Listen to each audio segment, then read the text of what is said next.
Canadian canola farmers are being left with many questions after China has decided to stop the purchasing of any and all canola from Canada.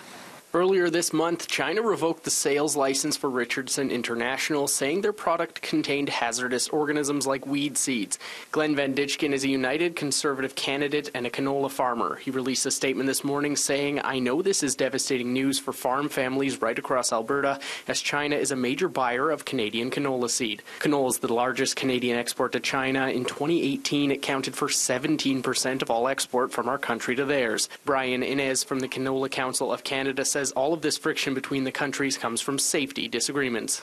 There is a disagreement between our scientific experts and the Chinese scientific experts around the identification of pests and understanding details about what they consider to be a harm for their plants in China. We've retested and verified through CFIA that in fact our product is safe and is pest-free.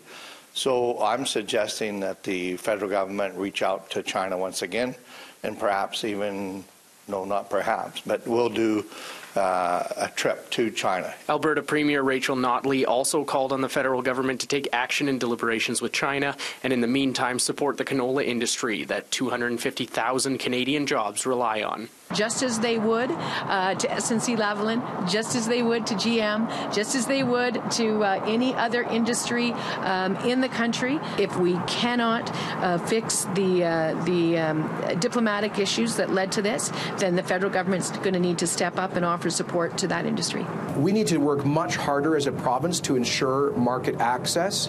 This is why one of the reasons why I traveled to India last autumn to raise our concerns about Indian tariffs. Spring flood season provides an added measure of hardship for prairie farmers, especially since seeding for canola is only months away. Farmers now have to decide how much seed to lay so they don't overgrow what Canada can export, while also exploring new or temporary buyers to backfill China's 40% export deficit. The Trans-Pacific Partnership, there's some opportunities there, but certainly China is one of our major buyers. So major buyers will take a lot of hunting to find enough marketplace to actually take the amount of canola that they're taking. Justin Trudeau was asked what his plans are for China during a trip to Thunder Bay today. He says it's concerning, but these are challenges similar to those Canada and China have experienced in the past, and he's optimistic headway will be made moving forward.